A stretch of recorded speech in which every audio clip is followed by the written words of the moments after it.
Hello and welcome. কেমন আছো সবাই? আশা রাখি সবাই ভালো আছো। আজকে তোমাদের জন্য নিয়ে আসলাম মাথা নষ্ট করা এক মুভি। একদল ডাকাত ভুল করে একজন মাফিয়ার ছেলেকে মেরে দেয়, আর এই কারণেই সেই মাফিয়া ডাকাত দলের পিছে পড়ে থাকে। এখন কথা হলো, সেই ডাকাতগুলো মাফিয়ার হাত থেকে বাঁচতে পারবে কিনা বা মাফিয়া সেই ডাকাতগুলোকে ধরতে পারবে কিনা তা জানতে হলে তোমাদেরকে দেখতে হবে আজকের এই অ্যাকশন মুভি, যার নাম ওয়ার্থ অফ ম্যান। আর এখানে বলে রাখি, মুভির মধ্যে তোমাদের মাঝে অনেক প্রশ্ন জমতে পারে, তবে মুভিটি যদি সম্পূর্ণ দেখতে পারো তাহলেই বুঝে যাবে মুভিটির কাহিনীটা আসলে কি। তো চলো আর দেরি না করে মূল আকর্ষণের দিকে যাওয়া যাক। আর তোমাকে মনে করে দিতে চাই, তুমি যদি আমাদের চ্যানেলে নতুন হয়ে থাকো তাহলে এখনই সাবস্ক্রাইব করে বসে পড়ো আমাদের আজকের এক্সপ্লেনেশনে। মুভির শুরুতে আমরা ফর্টিকো নামের এক কোম্পানি দেখতে পাই। এই কোম্পানির কাজ হলো হাই সিকিউরিটি গার্ডদেরকে দিয়ে বিভিন্ন ব্যাংকের কোটি কোটি টাকা এক জায়গা থেকে অন্য জায়গায় নিয়ে যাওয়া। তো সেই অনুসারে মুভির শুরুতে দুইজন গার্ড টাকা ভর্তি একটি গাড়ি নিয়ে তাদের গন্তব্যের দিকে যাচ্ছিল। মাঝপথে কিছু শ্রমিক তাদেরকে পথ আটকায় রাস্তার কাজের জন্য, কিন্তু মুহূর্তের মধ্যেই সেই শ্রমিকগুলো চারিদিক থেকে ফর্টিকো কোম্পানির গাড়িটিকে ঘিরে ফেলে। আসলে এরা হলো ডাকাত, আর এখানে তারা শ্রমিক সেজে এসেছিল। তো এরা গাড়ির মধ্যে থেকে দুজন গার্ডকে বের করে নিয়ে আসে। এদিকে অন্য মেম্বারগুলো গাড়িটির লক ভেঙে টাকাগুলো তাদের নিজেদের কাছে পার করছিল। কাজ শেষ হলে ডাকাতরা সেই দুইজন গার্ডকে হেডশট দিয়ে সেখানে মেরে দেয়। তবে এখানে আরো একটি ছেলে ছিল যে কিনা এগুলো ঘটে যাওয়া সব কিছুই নিজের চোখে দেখছিল, আর এই কারণে ডাকাতরা তাকেও গাড়ি থেকে বের করে সেখানেই মেরে দেয়। এই ঘটনার কয়েক মাস পর দেখা যায় ফর্টিকো কোম্পানিতে একজন লোক এসেছে চাকরি নেওয়ার জন্য, আর এর নাম হলো পেট্রিক। জানা যায় এই লোক এর আগে একটি এজেন্সিতে সিবিআই হিসেবে কাজ করত, আর এই ব্যাপারটি ফর্টিকো কোম্পানির ম্যানেজার টেরি তার খুবই ভালো লাগে। এবার টেরি তাকে জিজ্ঞাসা করে, তোমার ফ্যামিলিতে কে আছে? সে জানায়, আমার ফ্যামিলিতে কেউ নেই, আমি বিবাহিত ছিলাম কিন্তু এখন ডিভোর্সড। তো এটা শোনার পর টেরি আরো খুশি হয়, কারণ তাদের কোম্পানি এত টাকা নিয়ে চলাফেরা করে আর এটা বেশ ঝুঁকিপূর্ণ। তাই এখানে তারা এমন একজনকে খুঁজছে যার কিনা দক্ষতা রয়েছে। তাছাড়া পেট্রিকের যেহেতু ফ্যামিলিতে কেউ নেই, তাই কোনো সময় পরিবারের কথা চিন্তা করে পিছুটান থাকবে না। আর পেট্রিক যেহেতু আগে একটি এজেন্সিতে কাজ করত, তাই টেরি তাকে অনেক পছন্দ করে। তবু এখানে জব করার জন্য তাকে কিছু পরীক্ষা দিতে হবে, আর পরীক্ষাতে 70% মার্ক পেলেই সে এখানে ফাইনাল সিলেক্ট হয়ে যাবে। তো এখানে পেট্রিকের পরিচয় হয় বুলেট নামের একজন সিনিয়র গার্ডের সাথে। সে তার এই পরীক্ষাগুলো নিবে। তো সেই মোতাবেক পেট্রিককে গান চালানো, গাড়ি ড্রাইভিং, রেসিং ইত্যাদির পরীক্ষা নেওয়া হয়। দেখা যায় পরীক্ষায় সে কোনো মতে 70% মার্ক পেয়েছে, আর সেই কোম্পানিতে সিলেক্ট হয়ে যায়। পরের দিন তাকে একটি ডেলিভারি করতে হবে, তাই কাউন্টার থেকে তাকে একটি বন্দুক দেওয়া হয়। সেদিন দেব আর মার্কাস নামের একজন ডেলিভারি করতে যাচ্ছিল, কিন্তু বুলেট মার্কাসকে সরিয়ে সেখানে নতুন গার্ড পেট্রিককে দেয় আজকের কাজটি কমপ্লিট করে আসার জন্য। গাড়িতে দেব বলে, কয়েক মাস আগে যে ডাকাতি হয়েছিল সেটাতে আমারই আসার কথা ছিল, কিন্তু অসুস্থতার কারণে আমি সেদিন আসতে পারিনি। এরপর তারা তাদের কাজ শেষ করে আবারও তাদের অফিসে চলে আসে। তাদের অফিসে একটি নিয়ম আছে যে টাকা ডেলিভারি করার সময় যে গাড়িগুলো বাইরে যায় এবং আবার ভেতরে প্রবেশ করে তাদেরকে চেক আপ করা হয়, আর সেই অফিসের সিকিউরিটি ছিল খুবই হাই লেভেলের। এরপর অফিসের নিয়ম অনুযায়ী কাজ শেষ করে সকল গার্ড একটি বারে যায়, আর সেখানে তারা একটু টাইম স্পেন্ড করে। আর সেই বারে যাওয়ার সময় সকল গার্ড তাদের আইডি কার্ড চেক আপ করে পাশে থাকে একটি বক্সের মধ্যে রেখে দেয়। তখন দেখা যায় পেট্রিক সকল গার্ডদের আইডি কার্ড এমনভাবে চেক করছে যেন মনে হয় সে কাউকে খুঁজছে, আর সেগুলোর একটি ছবি লুকিয়ে তুলেও নেয়। আর এখানে বোঝা যাচ্ছে মুভির মধ্যে কিছু একটা হবে, আর পেট্রিক নিশ্চয়ই এখানে উদ্দেশ্য প্রণোদিতভাবে এসেছে। যাই হোক, সেটা আমরা মুভির মধ্যে বুঝতে পারবো। তো তারা সবাই বারে চলে যায়, আর এখানে বুলেট সবাইকে পেট্রিকের সাথে পরিচয় করিয়ে দেয়, কিন্তু কেউই তার সাথে বেশ পরিচিত হতে আগ্রহী ছিল না। তো যাই হোক, তারা সেখানে টাইম স্পেন্ড করে আবারও অফিসে চলে আসে। পরের দিন দেখা যায় তারা তিনজন মানি ক্যাশ ট্রাক নিয়ে কোথাও যেন টাকা ডেলিভারি করতে যাচ্ছে। সেখানে বুলেট কিছু টাকা ভর্তি ব্যাগ নিয়ে একাই টাকাগুলো ডেলিভারি করতে যায়, আর গাড়িতে এরা দুজন বুলেটের জন্য অপেক্ষা করছিল। কিছুক্ষণ পর ওয়াকিটকিতে ডাকাতরা ফোন করে। তারা বলে, তোমরা যদি তোমাদের সাথীকে বাঁচাতে চাও তাহলে একটি লোকেশনে চলে আসো, আর যত টাকা পয়সা তোমাদের কাছে আছে সব দিয়ে যাও, আর কোনো চালাকি করলে তোমাদের এই লোক আর বেঁচে ফিরতে পারবে না। তখন দেব একটু ভয় পায় আর সে অফিসে ফিরে যেতে চায়, কিন্তু পেট্রিক বলে, না, আমি তাকে বাঁচাতে যাব, আর তুমি যদি যেতে চাও তো আমার সাথে চলো। এরপর তারা তাদের দেওয়া সেই লোকেশনে চলে যায়, আর তখন সামনে পেছনে অনেকগুলো গাড়ি তাদেরকে ঘিরে ফেলে। পেট্রিক তখন একটি ট্রাকে তাদের সকল টাকাগুলো ভরতে শুরু করে, কিন্তু ইচ্ছা করেই একটি টাকার ব্যাগ সে নিচে ফেলে দেয়। আর সেটা ওঠাতে যখন একটি গার্ড সেখানে আসে তখন পেট্রিক তাকে হেডশট দিয়ে সেখানে মেরে দেয়। এরপর সেখানে যতগুলো ডাকাত ছিল সকল ডাকাতকে পেট্রিক এক এক করে হেডশট দিয়ে সেখানে খতম করে দেয়। এত নিখুঁত টেকনিক দেখে বুলেট আর দেব অবাক হয়ে যায়। এদিকে তাদের সকলকে মেরে ফেলে পেট্রিক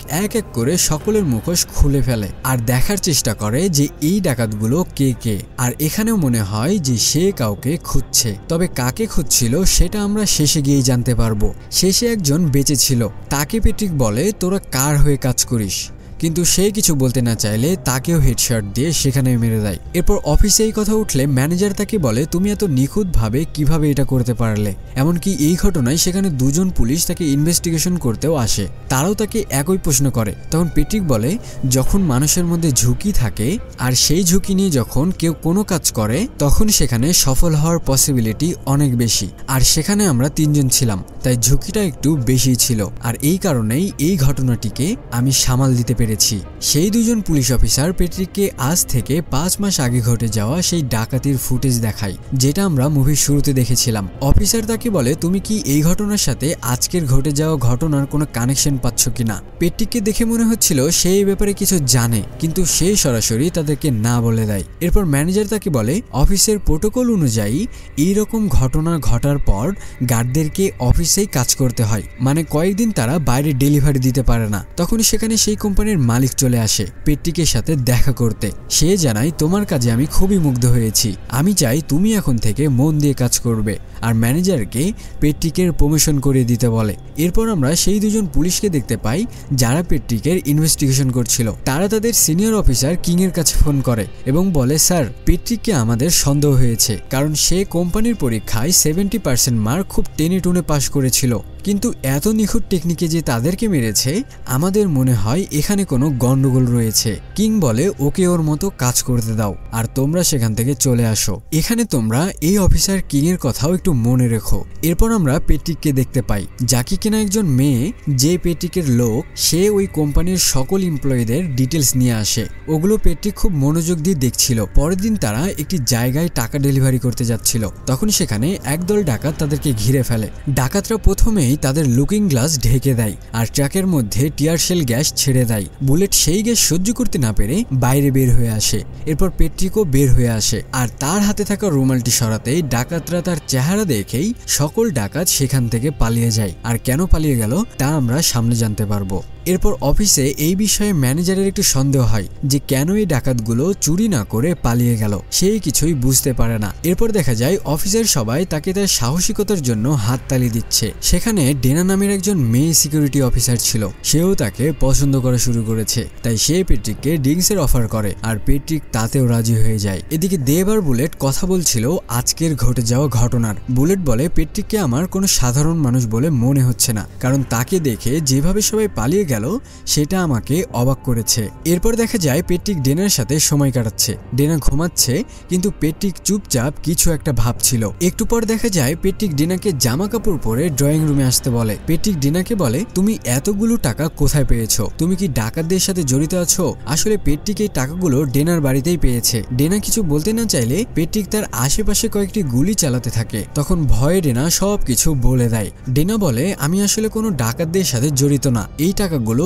আমি আমাদের অফিস থেকেই চুরি করেছি। তখন পেট্রিক বলে ঠিক আছে, তুমি বলতে না চাইলে থাক, কিন্তু পরে যদি আমি জানতে পারি যে তুমি কোনো ডাকাতদের সাথে জড়িত তাহলে তোমার খবর আছে। এরপর আমাদেরকে 5 মাস আগের একটি সিন দেখানো হয়, যেখানে ওই ছেলেটাকে দেখা যায় যাকে ডাকাতরা মেরে ফেলেছিল। আর এখানে আমরা বুঝতে পারি সেই ছেলেটি হলো পেট্রিকের ছেলে। আসলে যেদিন তাকে মারা হয়েছিল সেদিন পেট্রিক তার ছেলেকে নিয়ে একটু ঘোরাঘুরি করছিল। পেট্রিক তার ছেলেকে গাড়িতে রেখে তার জন্য খাবার আনতে গিয়েছিল, আর পেট্রিকের গাড়িটি সেই জায়গায় দাঁড়িয়েছিল যেই জায়গায় মুভিটির শুরুতে ডাকাতি হয়েছিল। তো খাবার আনার সময় তার একজন মেম্বার তাকে ফোন করে বলে আমরা যে ফর্টিগো কোম্পানির ভ্যানটা ডাকাতি করব সেটা তোমাদের ওইদিকে দিকেই আছে। আর সেই লোক জানায় ভ্যানের লোকেশন যার দেওয়ার কথা ছিল সে বাইক অ্যাক্সিডেন্ট করেছে আর এই কারণে লোকেশন দিতে পারছে না। তখন পেট্রিক বলে আমি তো আমার ছেলের সাথে সময় কাটাচ্ছি, আমি এখন কোনো লোকেশন দিতে পারবো না। কিন্তু সেই লোক তাকে বলে কাজটা খুবই সামান্য, তুমি শুধু বলবে যে গাড়িটি কোন দিকে কোথায় যাচ্ছে। তখন পেট্রিক বলে ঠিক আছে আমি দেখছি।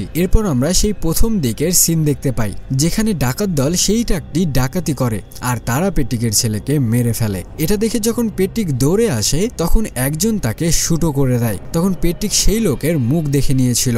এরপর তাকে হসপিটালে নিয়ে যাওয়া হয় আর ভাগ্যক্রমে গুলি লাগার পরেও সে বেঁচে গিয়েছিল।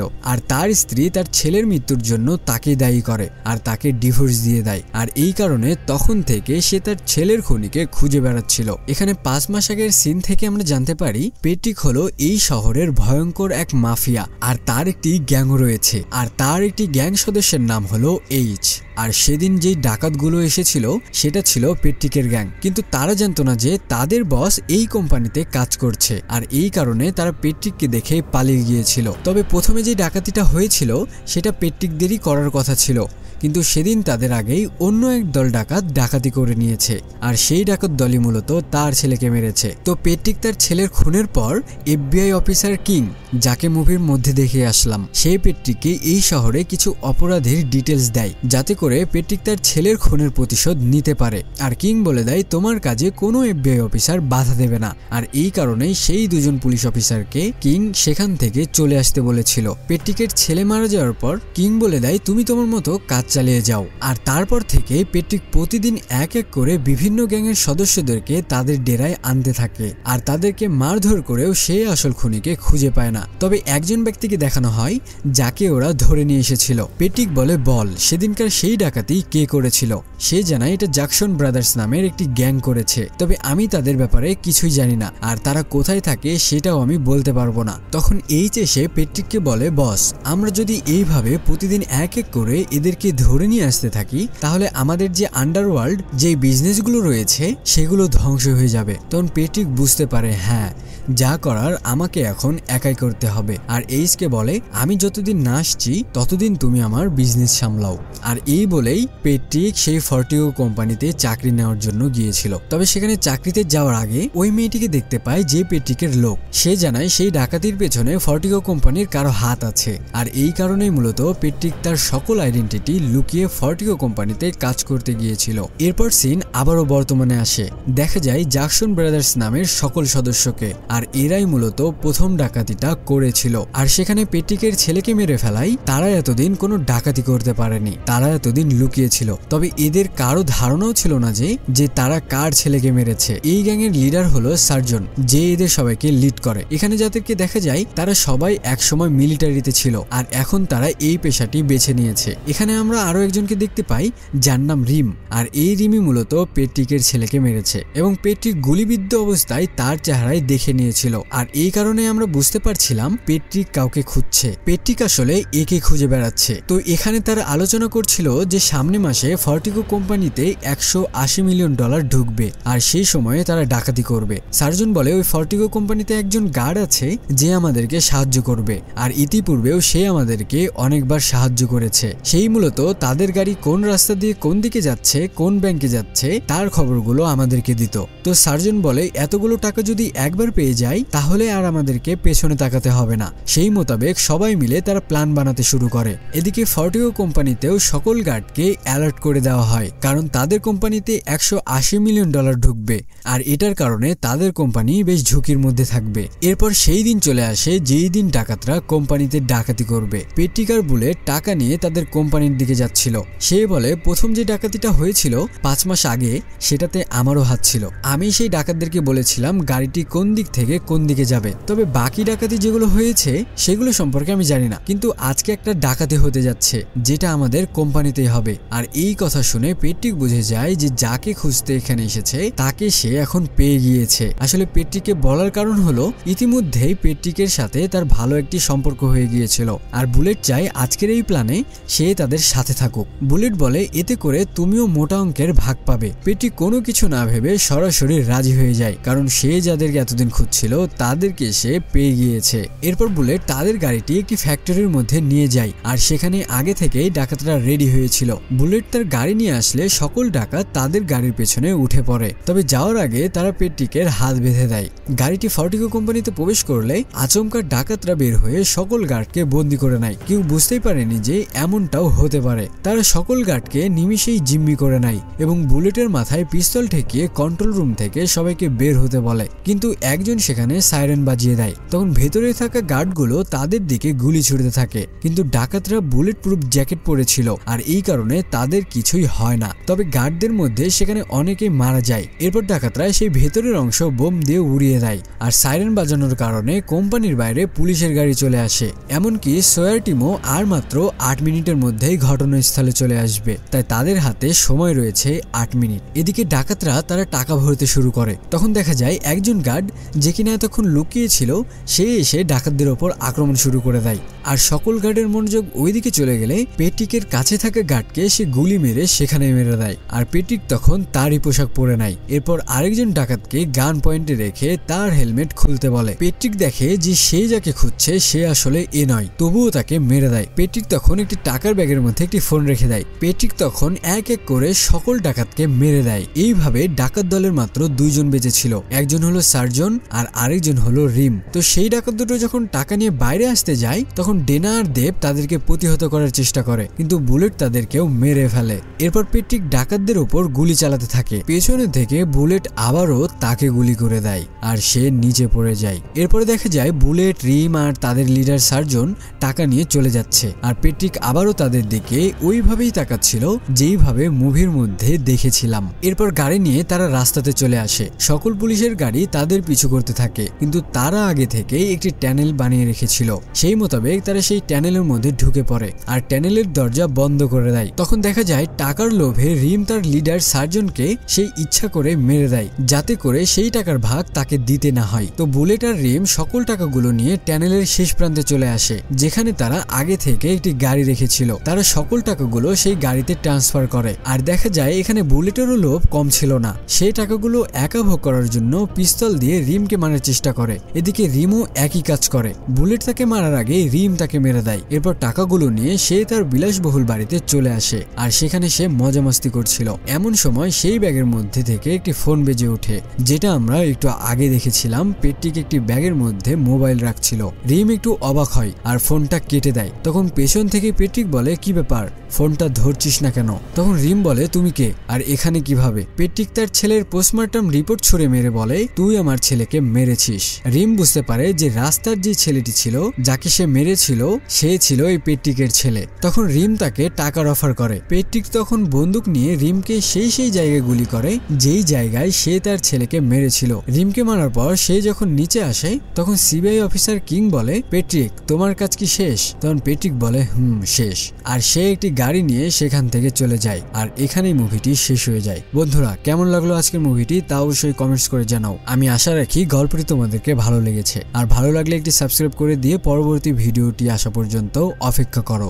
নিশ্চয় তোমাদের জন্য ভালো কোনো মুভি নিয়ে আবারও হাজির হব। আল্লাহ হাফেজ।